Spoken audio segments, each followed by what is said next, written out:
Madam Registrar, do we now have the prosecution? Yes, the prosecution is going to make its opening statement. Is there anyone else present, apart from the prosecution, to represent any other party? Is there any other representative from the government of Indonesia or any other party who wishes to address the panel of judges?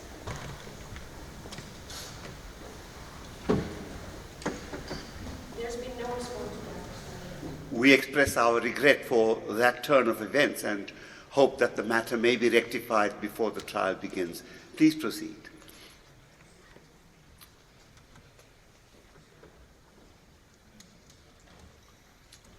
Thank you, Your Honor. My task is to read out the indictment. But before I do that, allow me to read out my opening statement. Let me begin my opening statement by asking one simple question. Why are we here? It is indeed very important to answer these questions because only by honestly answering the said questions, you would then know what to expect, what to achieve, and how to overcome any and all possible challenges that lie in front of us. I come all the way from Jakarta, together with most of the prosecutorial team. Most witnesses and experts come from various cities in Indonesia. The honorable judges too come from various countries. And the organizers mostly come from Jakarta and have a secretariat in Holland.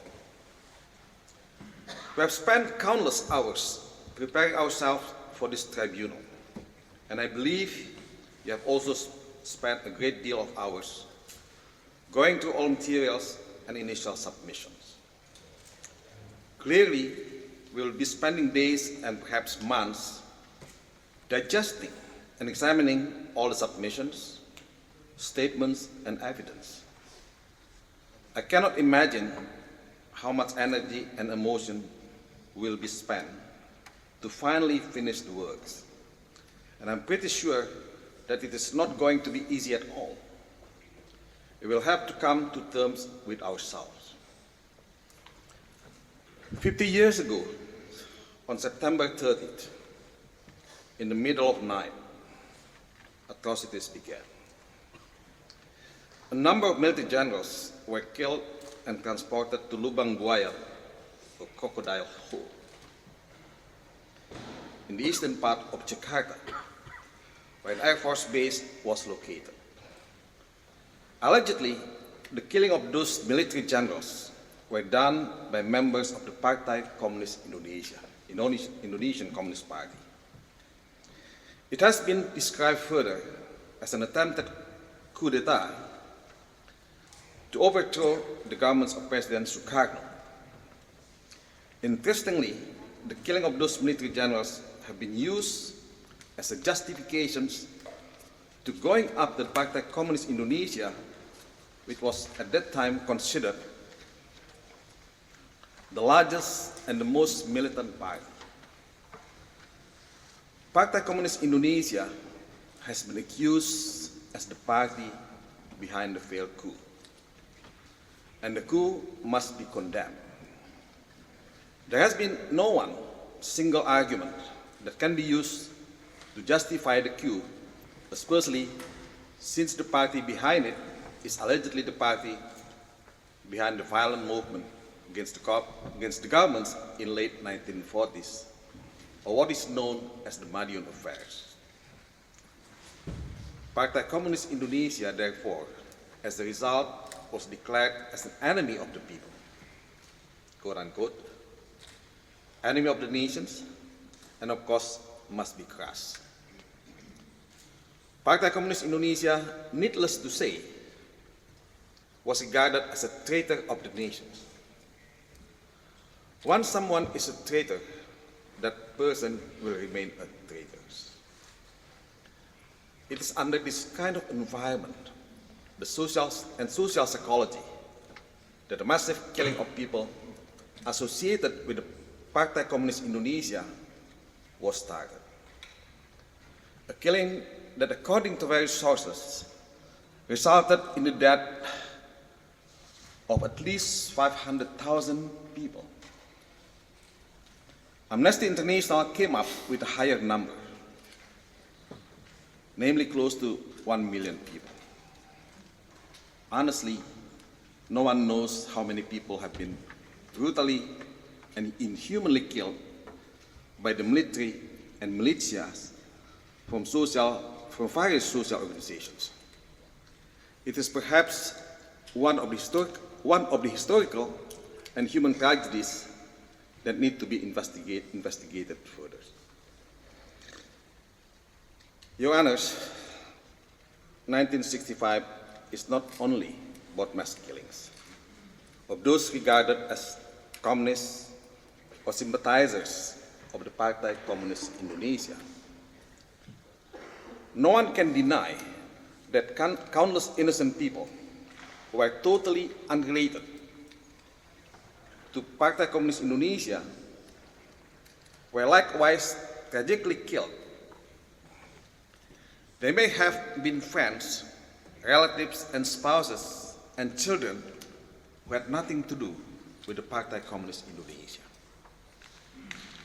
They were killed simply because of their association with persons who happened to be members of or sympathizers of the Partai Komunis Indonesia. They were guilty by associations.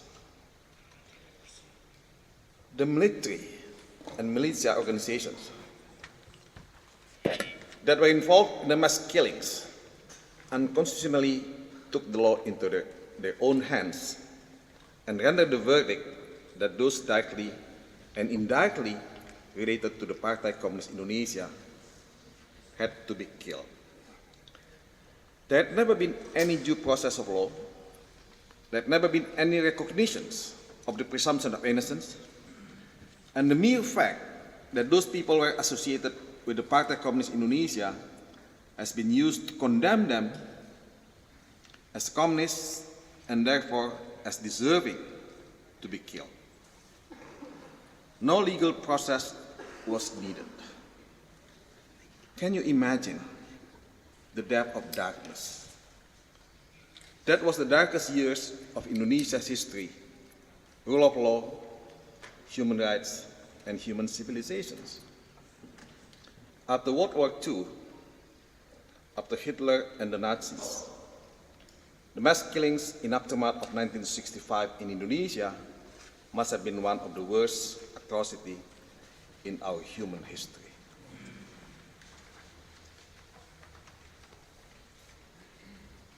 "1965 tells more than mass killings.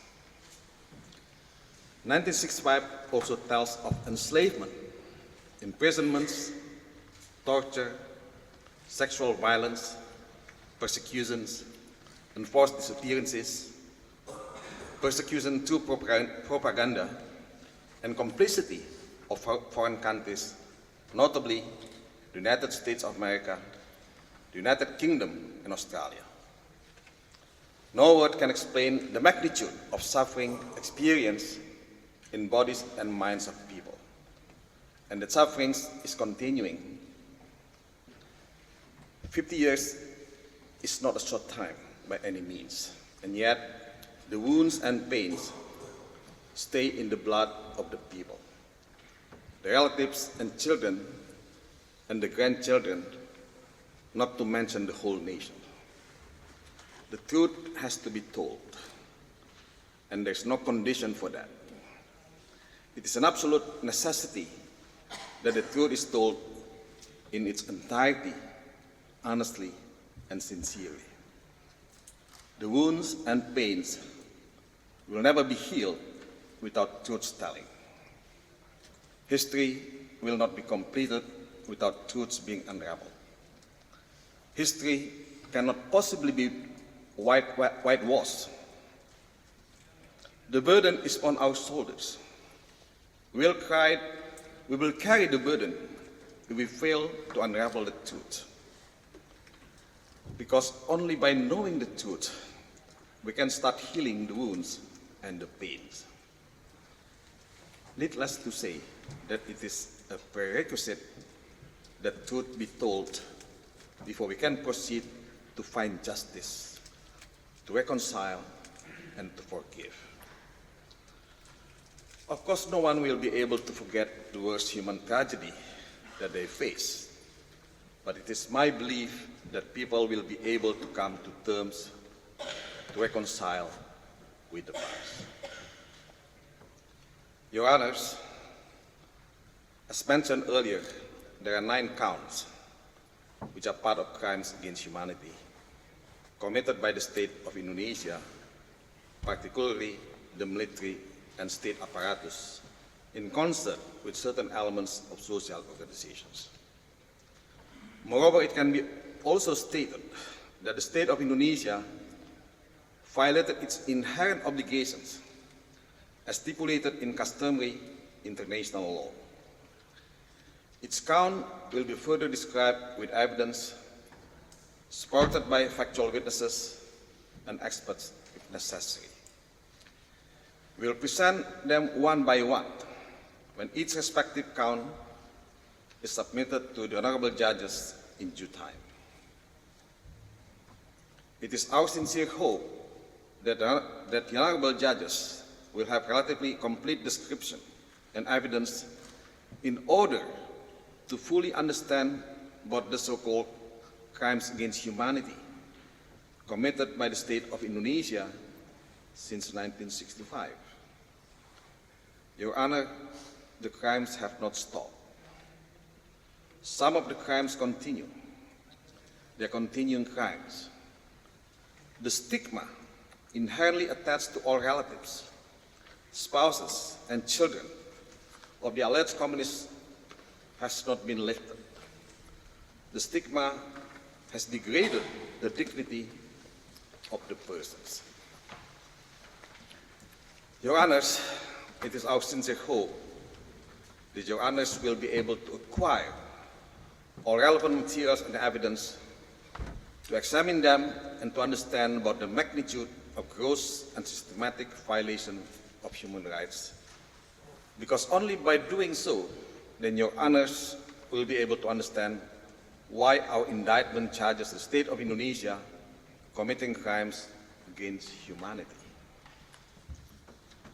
Now, we may perhaps answer the question raised earlier. Why are we here? The answer is because we want to find the truth. The nation wants to find the truth.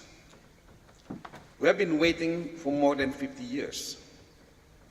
And despite all the efforts to persuade the governments to initiate a thorough investigations and legal action, ironically, we have seen no genuine attempt by the government to resolve all the gross and systematic violations of human rights which took place since 1965. The people associated with 1965 have always been stigmatized and discriminated against. It seems that they have been treated as pariah or outlaws. Nothing has changed, even though we entered the Reformasi era, where democracy, rule of law, and human rights seems to be more respected. Consciously and unconsciously, the attitude is to forget the past and focus more on the futures. What past is past, and don't look back. Don't open the wounds. But the wounds has never healed. It remains. It needs to be healed. And to heal it requires the truth to be told. Tirelessly, all the victims, together with human rights activists, continue to try to find the truth at all costs. We believe that the truth cannot be hidden all the time, and one day it will come into the light. It is in this connection We highly appreciate the investigation of National Commission of Human Rights, which concluded that what happened in 1965 onwards constitute crimes against humanity. There's light in the end of the tunnel, and that prompted us to also pursue the truth and justice in our own way that is less traveled by. This is what brought us here before you, Your Honors.